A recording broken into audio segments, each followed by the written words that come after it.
Friends, this is Ganesh. ఇప్పుడు ఈరోజు ఏం చేద్దాం అంటే shortest job first scheduling. Shortest job first scheduling, ఈ షెడ్యూలింగ్ గురించి డిస్కస్ చేద్దాం. I think the name is impress. Shortest job first scheduling, అంతే. అంటే షార్ట్ గా ఏది ఉంటే ఫస్ట్ అది ఎగ్జిక్యూట్ అవుతుంది. ఇంతకుముందు మనం చూసాం already, first come first serve చూసాం. So first come first serve లో ఏంటి, ఏది ఫస్ట్ వస్తే అది ఎగ్జిక్యూట్ అయింది. కానీ దానివల్ల డ్రాబ్యాక్ ఏంటంటే shortest jobs need to perform longest waiting operation. ఓకేనా? సో దానికోసం అని తీసుకున్నాం. ఓకే, ఇప్పుడు for example P1, P2, P3, P4 ప్రాసెస్లు తీసుకున్నాం.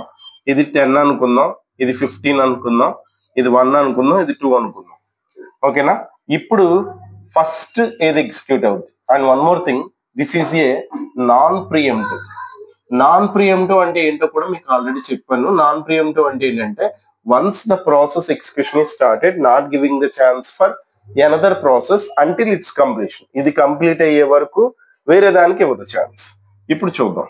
సో 0 దగ్గర స్టార్ట్ చేసింది ఏంటి, ఇందులో ఏది దేనికి సైజ్ తక్కువ, P3కి. అంటే 1 కదా, కాబట్టి P3 ఎగ్జిక్యూట్ అవుద్ది ఫస్ట్ సెకండ్ లో P3 ఎగ్జిక్యూట్ అవుద్ది. అప్పుడు నెక్స్ట్ ఏది ఎగ్జిక్యూట్ అవుద్ది, ఇది అంటే P4. ఎంతసేపు ఎగ్జిక్యూట్ అవుద్ది, 2 seconds. అంటే ఇక్కడ నుంచి 2 seconds అంటే 3 కదా. తర్వాత P1 స్టార్ట్ చేస్తుంది, ఎందుకంటే ఇది 10, ఇది లో కాబట్టి. ఓకే, అంటే ఇక్కడికి ఎంత అయింది, 13. తర్వాత P2 15. P2 ఇక్కడి నుంచి 15 అంటే టోటల్ గా ఎంత, 28. ఇంతకు ముందులాగే మనం waiting time, turn around time calculate చేయాలి. P1, P2, P3, P4 waiting time ఎంత, P1 ఎంతసేపు వెయిట్ చేసింది, 3 seconds వెయిట్ చేసింది. P2 ఎంతసేపు వెయిట్ చేసింది, 13 seconds వెయిట్ చేసింది. P3 ఎంతసేపు వెయిట్ చేసింది, 0. P4 ఎంతసేపు వెయిట్ చేసింది, 1. ఓకే, సో టోటల్ గా వెయిటింగ్ టైం ఎంత, 13, 3 + 16 + 17, 17/4. అంటే 17/4 అంటే ఎంత, 4.2 ఎంత అవుతుంది. ఓకేనా? ఇది waiting time, average waiting time. ఇప్పుడు టర్న్ అరౌండ్ టైం క్యాలిక్యులేట్ చేయాలి. సో టర్న్ అరౌండ్ టైం అంటే ఏంటంటే ప్రాసెస్ కంప్లీట్ అవ్వడానికి ఎంత టైం పట్టింది.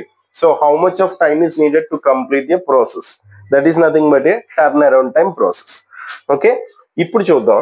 సో P1 ఎప్పుడు కంప్లీట్ అయింది, ఎక్కడికి కంప్లీట్ అయింది, 13 కంప్లీట్ అయింది. P2 ఎక్కడికి కంప్లీట్ అయింది, 28కి. ఓకే, P3 ఎప్పుడు కంప్లీట్ అయింది, 1. P4 ఎప్పుడు కంప్లీట్ అయింది, 3. సో ఇప్పుడు మళ్ళీ దీనికి కూడా యావరేజ్ టైం క్యాలిక్యులేట్ చేద్దాం. సో అంటే ఎంత, 29 + 39 3 అంటే 42. So turn around time average ఎంత, 42/4 అంటే 13. ఓకే, సో ఇంతకు ముందు గనక మనం చూస్తే ఇంతకు ముందు చాలా వచ్చింది వెయిటింగ్ టైం.